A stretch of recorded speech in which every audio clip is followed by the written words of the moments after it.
Let's start with 6000 BC, when people started using the barter system. Then we moved on to the coins around 650 BC. We started adopting the first forms of printed currency around 960 AD. The first form of a check came around 1717 AD. PayPal introduced the digital cash concept in around 1998, and finally, the concept of the Bitcoin was released in 2008. So let's start with the barter system. The barter system in its inception was pretty simple, and it was the first medium of exchange known to mankind. The system was logical. Every individual would produce that good or service that he or she specialized in and exchanged it for that good or service that he or she required. Now, this worked well for a while, but there were many flaws that emerged later. The first one was that there was no common unit of value. So let's take a sample case to understand this. Let's say we have two individuals, A and B. A produces rice and B has herds of cattle. Now A and B decide to exchange 10 quintals of rice for 1 cow. Now, this valuation that 1 cow is the equivalent of 10 quintals of rice has been decided between A and B at that particular point of time. This may change tomorrow, and A's rice may not be valued as much with a third vendor. So suppose A now wants oranges, and A goes to C who produces oranges. He will now have to come up with a different valuation every time he wants to exchange rice for a different good. So the first main flaw was that there was no common unit of value. Moving on to the second flaw, goods were perishable. This is easy to understand. Cows, rice, these are all perishable goods. They have varying shelf lives. However, if I have one good today, say rice, and I need another good, say a cow, maybe a year later, my rice is not going to last till then. So basically, there was a difference in the timing of demand and supply in the system. The next flaw was that the transportations of goods wasn't as efficient. Again, a very simple point. Transporting large goods was always going to be an issue. And finally, there was no security in the system. Your goods could simply be stolen and used by someone else. You didn't have your own identity on your own assets. Then we approached the concept of gold coins. Men soon realized that gold was a common good that was valued by everyone. And that solved one of the basic problems of the barter system, that there was now a common unit of value. Gold coins were also non-perishable. They also had a very important point, and I would like you to note this down for when we go and reach the stage of the Bitcoin. Gold was non-inflationary. There was always a limited amount of gold reserves in this world. Now, this meant that demand would always keep rising, whereas supply would always be limited. This makes any asset non-inflationary in nature. That means its value will only keep going up. It will never go down. And finally, gold was easily transportable. They were much smaller in size and they were uniform in size. No longer did two different people have to transport two different goods which were different in sizes. Now we come to the flaws. Of course, gold coins weren't perfect, and that is why we don't use them anymore.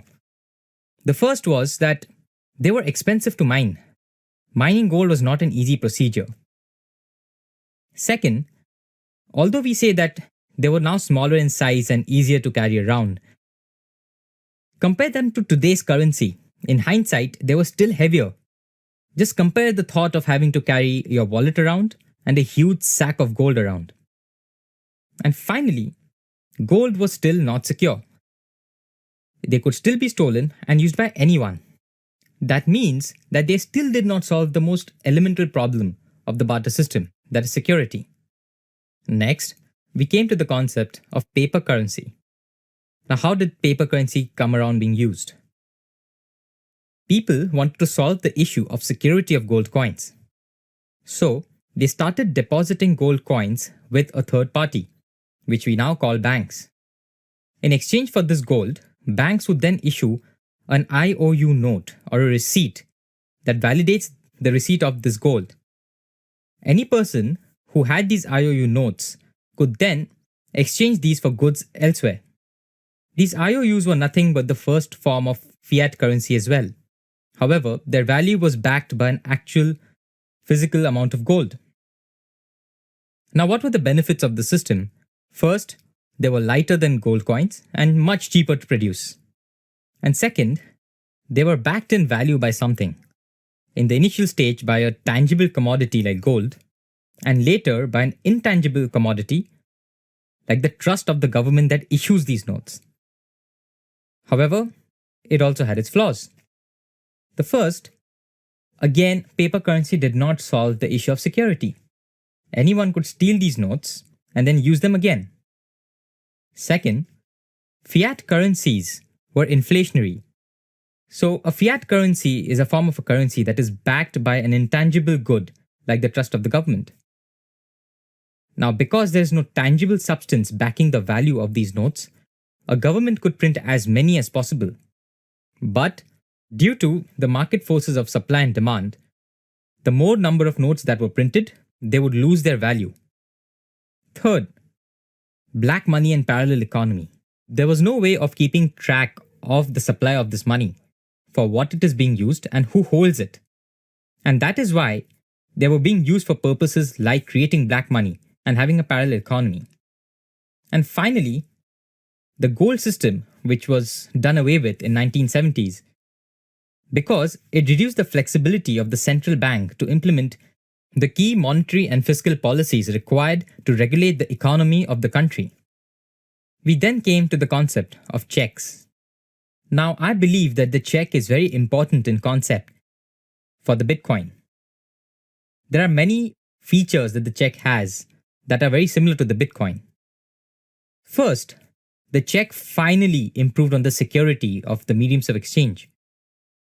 It specified the sender identity, the receiver identity, the sender address, and the receiver address. And this point is vital to understanding the Bitcoin later on. The second is that it used a very basic form of cryptography called the signature to validate that it is indeed the actual sender who's authorizing this transaction. Again, a very important point from the perspective of the Bitcoin. And lastly, the user could change the amount. No longer did one piece of paper have to stand for only one unit, like the paper currency. However, the flaws associated with the system were that there was a form of check called the bearer check, and whoever bore that check could actually exchange it for the amount specified. This reduced the security aspect of the check. Second, the form of cryptography being used was too basic, the signature, and eventually they could be easily faked. And finally, the biggest flaw with the check system was the transaction verification time. The verification was done much later. We know the system. The sender gives the receiver the check. The receiver then goes to his own bank at a convenient date and deposits the check. Then the receiver's bank would connect with the clearance authority, which would then connect with the sender's bank, verify that the sender had the amount in his account, and then the transaction would go through. Now, the issue with the system was that at the time of the transaction, the receiver would have to give the sender the goods in exchange for the check. But he did not know whether the sender has that amount of money in his account to fulfill the transaction. We then moved to the system of e-wallets with the birth of PayPal. Now, e-wallets almost seem perfect because 1. There's no need of paper money. You don't have to carry a wallet around anymore. Second, with the current growth of the smartphone industry and the internet industry and higher levels of cryptography being used, this level of security is much higher. In today's world, almost every phone comes with iris scanners and fingerprint sensors, and these can be used to validate transactions. These are far more superior ways of validating transactions than a signature. Third, they're fast, efficient, and convenient. Transaction verification happens in a couple of seconds, and this solves the biggest issue that the check system had. And finally, e-wallets incorporate a much higher level of accountability in the financial system.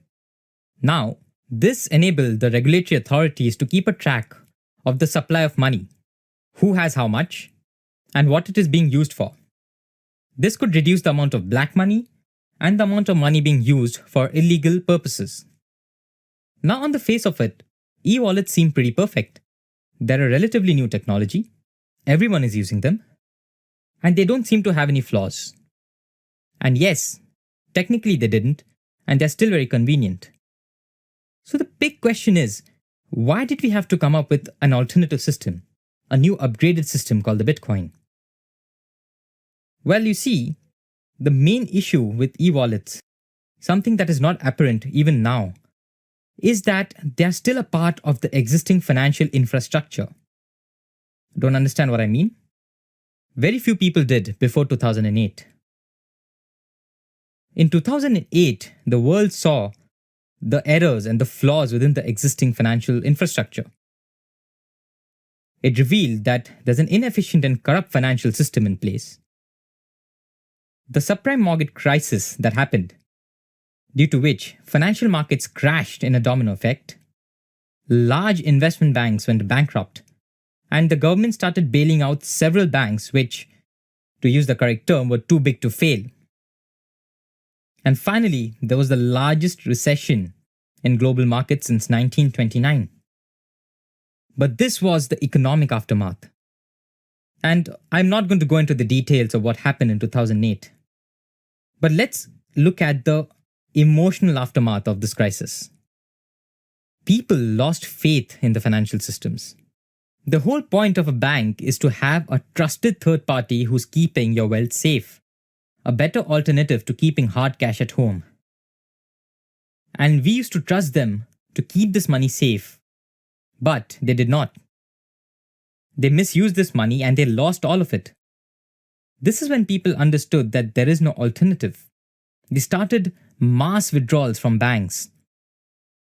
And then they realized that there is no substitute to the current system. Either you keep all of your money at home, which in today's scenario is not a great idea, or you give it to a bank whom you can no longer trust. There was a need for an alternative system, a message to be sent to the financial banks that if you do not perform, there is another person we can go to. And then we came to the year of 2008.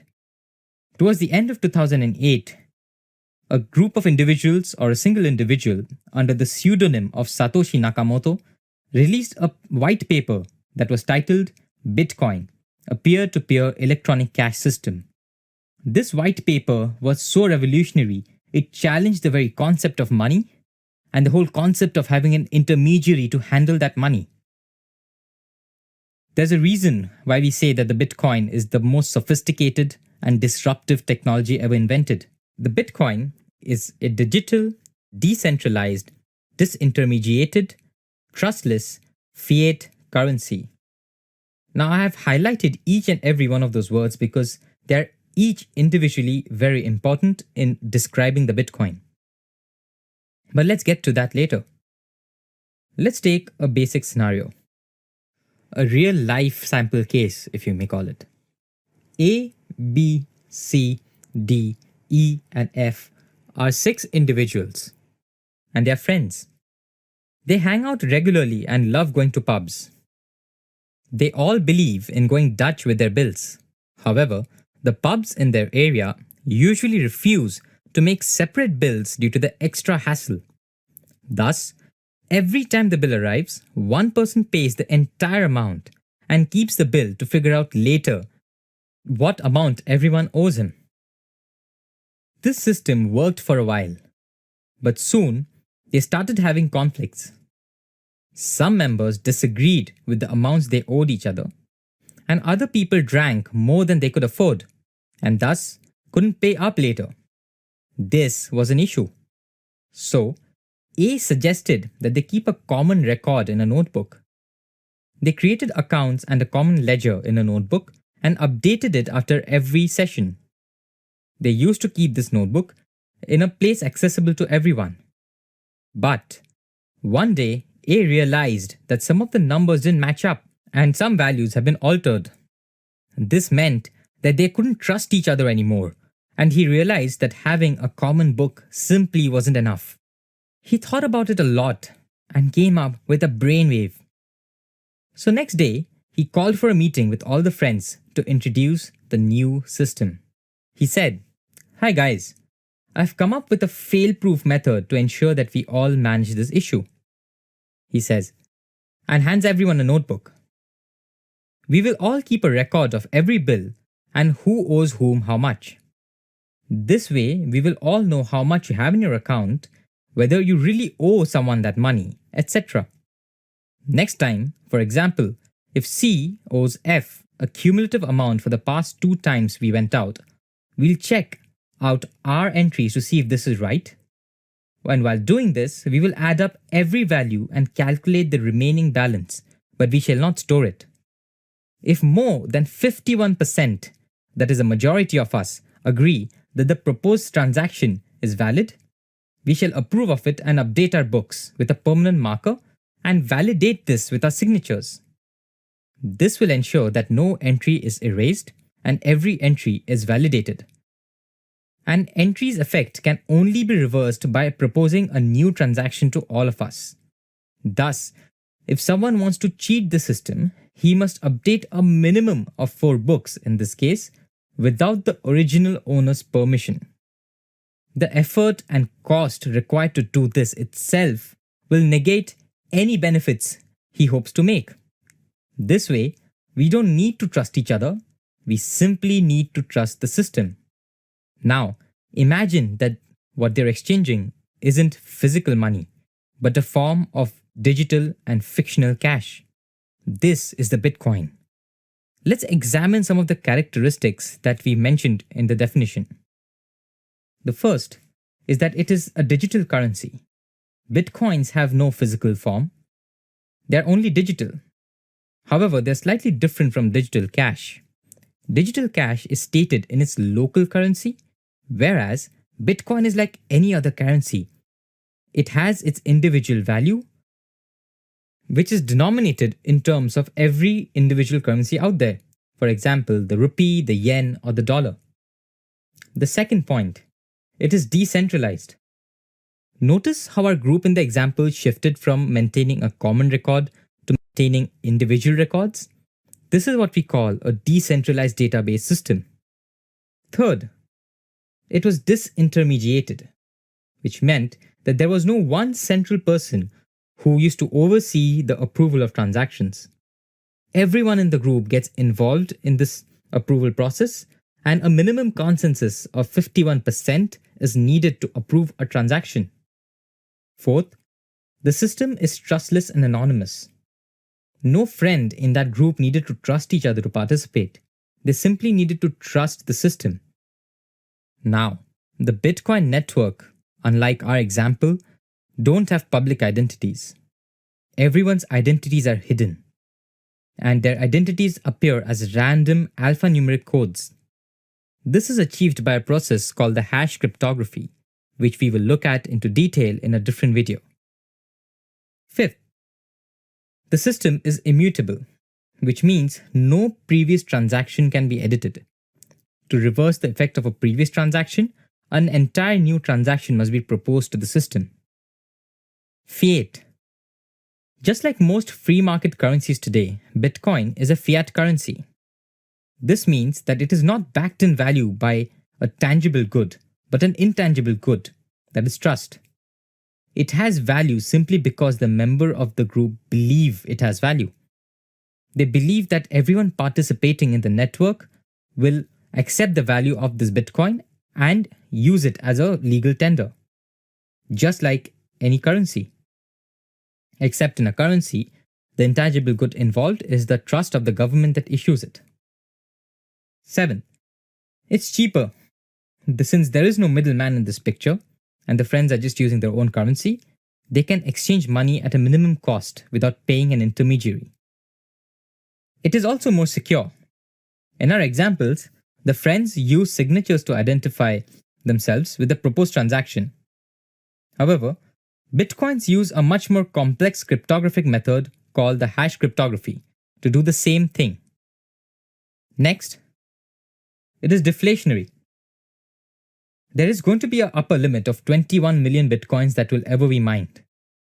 Also, each bitcoin can be further divided into 10 million units, ensuring that the bitcoin doesn't fall prey to inflation while ensuring that there's sufficient quantity to transact. Now, this wasn't the first time that the concept of a digital currency was tried out. However, previous attempts failed at solving the issue called the double spending problem.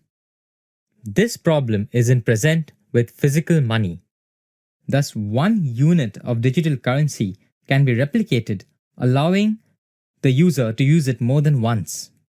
The Bitcoin solves this issue using a decentralized verification model. We'll first be looking at the primary forces, that is supply and demand. Then we will be looking at the allied forces that affect the Bitcoin's value. And finally, we will have a quick discussion about Bitcoin as an asset class. So Bitcoin is like any free market currency. Its value is determined by the market forces of supply and demand. Let's look at the first factor, demand. Now, there are two primary sources of demand for the Bitcoin, like any other currency. First, transactional demand. The Bitcoin has been accepted as a legal tender in some parts of the world. People in these areas use the Bitcoins to make daily purchases, from coffees to cars. The second type of demand is speculation demand. Speculators use the Bitcoin's deflationary nature to gain from it. Most of the Bitcoin's demand is derived from this activity, thus making it more volatile. The Bitcoin tanks when there are instances of profit booking or panic selling. Now, we'll be looking at some of the socio-economic factors that affect the Bitcoin's value. The first factor is one that we've already gone through, demand and supply. The second are drivers of interest. Beyond the specialists initially drawn to the Bitcoin as a solution to technical, economic, and political problems, interest among the general public has historically been stimulated by banking blockades and fiat currency crisis. Banking blockades. Probably the first such instance was the late 2010 WikiLeaks banking blockade, whereby Visa, MasterCard, Western Union, and PayPal ceased processing donations to WikiLeaks. Following a request from Satoshi, Julian Assange refrained from accepting Bitcoin until midway through 2011. Nevertheless, this event shone a light on the Bitcoin's unique value as censorship-resistant electronic money. The most recent such blockade occurred when MasterCard and Visa blacklisted Backpage.com, a Craigslist-style list which lists inter alia adult services. Adult services providers whose livelihood depends on such advertising have no way to pay for it besides Bitcoin. The Silk Route is another example of a time when Bitcoins have been used to pay for illegal activity. Fiat currency crisis. As discussed, a Bitcoin wallet can be a lot safer than a bank account. Cypriots learned this the hard way when their savings were confiscated in early 2013. This event was reported as causing a price surge as savers rethought the relative risks of banks versus the Bitcoin. The next domino to fall was Greece, where strict capital controls were imposed in 2015. Greeks were subjected to a daily withdrawal limit of 60 euros. Bitcoin again demonstrated its value as money without central control. Soon after the Greek crisis, China began to devalue the yuan. As reported at the time, Chinese savers turned to Bitcoin to protect their accumulated wealth. The next factor is market manipulation. Bitcoin's all-time high above the $1,000 mark was partly driven by an automated trading algorithms or bots running on the Mt. Gox exchange. All evidence suggests that these bots were operating fraudulently under the direction of exchange operator Mark Karpelès, bidding up the price with phantom funds. The last factor are price irregularities.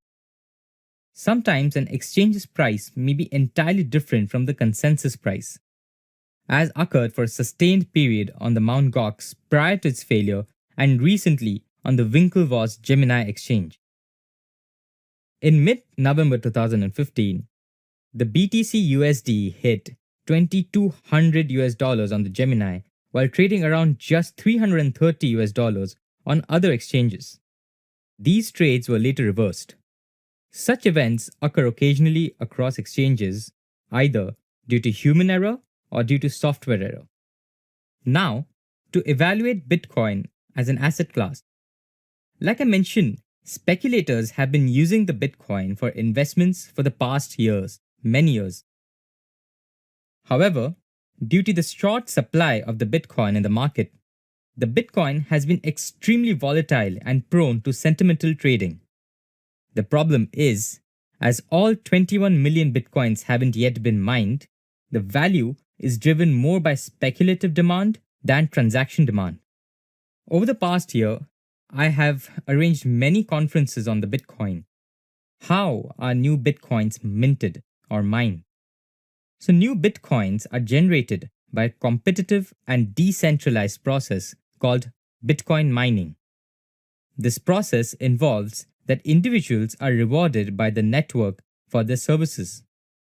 Bitcoin miners are processing transactions and securing the network using specialized hardware and are collecting new Bitcoins in exchange. The Bitcoin protocol is designed in such a way that new Bitcoins are created at a fixed rate. This makes the Bitcoin mining a very competitive business. When more miners join the network, it becomes increasingly difficult to make a profit, and miners must seek efficiency to cut their operating costs. No central authority or developer has any power to control or manipulate the system to increase their profits. Every Bitcoin node in the world will reject anything that does not comply with the rules it expects the system to follow. Bitcoins are created at a decreasing and predictable rate.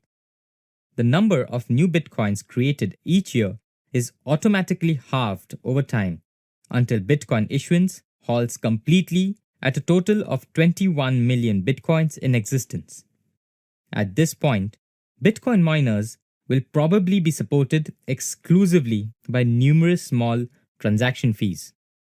The next question is, can Bitcoins become worthless? Well, the short answer is yes. History is littered with currencies that have failed and are no longer used, such as the Deutschmark during the Weimar Republic and more recently the Zimbabwean dollar.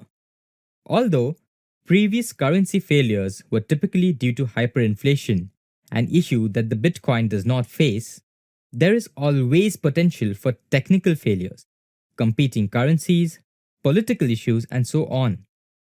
As a basic rule of thumb, no currency should be considered safe from failures or hard times. Bitcoin has proven reliable for years since its inception, and there's a lot of potential for the Bitcoin to continue to grow. But let us remember that for any currency, even if it is non-inflationary in nature, it can become worthless if it is no longer considered a legal tender, which can happen with the Bitcoin if more and more governments keep banning this particular currency. So the next question is, won't the finite number of Bitcoins be an issue if we want to legalize it as a legal tender all around the world? Well, the Bitcoin is unique in that it only has 21 million Bitcoins that will ever be mined or created. However, this is never a limitation because transactions can be denominated in smaller subunits of a Bitcoin, such as bits. One Bitcoin can be divided into 1 million units and up to 8 decimal points, and potentially even smaller units if that is ever required in the future as the average transaction size decreases. The next question, won't Bitcoin fall in a deflationary spiral? The deflationary spiral theory says that if prices are expected to fall, people will move purchases into the future in order to benefit from the lower prices. That fall in demand will in turn cause merchants to lower their prices to try and stimulate demand, making the problem worse and leading to an economic depression. Although this theory is a popular way to justify inflation among central bankers, it does not appear to hold true and is considered controversial even amongst economists. Consumer electronics is one example of a market where prices constantly fall, but one which is not in depression. Similarly, the value of bitcoins has risen over time, and yet the size of the Bitcoin economy has grown dramatically along with it. Because the value of the currency and the size of its economy started at zero in 2009, Bitcoin is a counterexample to the theory, showing that it must sometimes be wrong. Notwithstanding this, Bitcoin is not designed to be a deflationary currency. It is more accurate to say that Bitcoin is intended to inflate in its early years, become stable in its later years. The only time the quantity of Bitcoins in circulation will drop is if people carelessly lose their wallets by failing to make backups. With a stable monetary base and a stable economy, the value of the currency should remain the same. The next question: isn't speculation and volatility a problem for Bitcoin? For Bitcoin's price to stabilize, a large-scale economy needs to develop with more businesses and users. For a large-scale economy to develop, businesses and users will seek for price stability. Fortunately, volatility will not affect the main benefits of the Bitcoin as a payment system to transfer money from point A to point B. It is possible for businesses to convert Bitcoin payments to their local currency instantly, allowing them to profit from the advantages of the Bitcoin without being subjected to price fluctuations. Since the Bitcoin offers many useful and unique features and properties, many users will choose to use Bitcoin. With such solutions and incentives, it is possible that the Bitcoin will mature and develop to a degree where price volatility will become limited. So, the next question: what if someone bought up all the existing Bitcoins? This is a really interesting doubt. To answer this, only a fraction of the Bitcoins issued to date are found on the exchange markets for sale. Markets are competitive, meaning the price of a Bitcoin will rise or fall depending on supply and demand. Additionally, new Bitcoins will continue to be issued for decades to come. Therefore, even the most determined buyer could not buy all the Bitcoins in existence. The situation isn't to suggest, however, that the markets aren't vulnerable to price manipulation. It still doesn't take a lot of money to move the market price up or down, and thus Bitcoin remains a volatile asset thus far. Next question: what if someone creates a better digital currency? Well, that can happen. In fact, there are thousands of more cryptocurrencies than the Bitcoin. For now, Bitcoin remains by far the most popular decentralized virtual currency, but there can be no guarantee that it will retain that position. As I mentioned, there are already a set of alternative currencies which are inspired by Bitcoin, such as Ethers, Ripple, etc. It is, however, probably correct to assume that significant improvements would be required for a new currency to overtake the Bitcoin in terms of established market, even though this remains highly unpredictable.